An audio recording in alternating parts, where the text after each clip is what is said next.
जाते हैं। आपके कुल देवी देवता नहीं है, आपके माता पिता नहीं है, आपके भाई बहन नहीं है। कुछ दिन में ऐसे कुछ बोलने वाले आ जाएंगे कि ये आपका देश ही नहीं है, आपका ये धर्म ही नहीं है, आपका यहाँ कुछ नहीं है। फिर कुछ ऐसे कहलवाने वाले आ जाएंगे। अच्छा सुना रहा है ना, आकर्षण हो गया उसके प्रति, तो आकर्षण उतना ही रखो अपने ज्ञान के अनुसार, अपने स्वाध्याय अध्ययन के अनुसार, कि हमारे संस्कृति हमारे देश के हित में क्या कह रहा है, क्या सुना रहा है। आपको लूटने वाले ही बरगलाने वाले मिलेंगे। क्यों?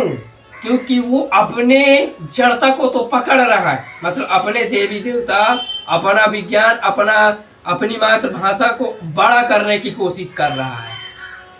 अपने माँ बाप को आपका माँ बाप कहलवा रहा है, पर आपके माँ बाप को आपका माँ बाप नहीं कहलवाने वाला है, ना कहलवाने के लिए कह रहा है। अपना धर्म, अपना पंथ मजहब बड़ा बना रहा है आपके सामने।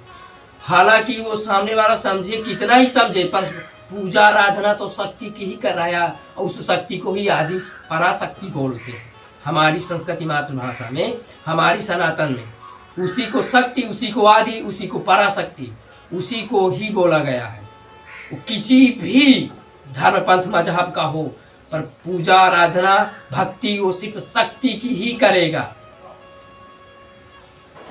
नहीं भैया, हाल वही होंगे कि आपके एक दिन ऐसा कहेगा कि ये आपके माँ बाप ही नहीं है, आपका ये देवी देवता ही नहीं है, आपके कुल देवी देवता नहीं है, आपका ये कुछ नहीं है। और कुछ दिन बोलेंगे आपका एक घर ही नहीं है, आपका कुछ दिनों बाद बोलेंगे आपका ये देश ही नहीं है। फिर कुछ दिन बाद बोलेंगे आपका यहाँ कुछ नहीं है।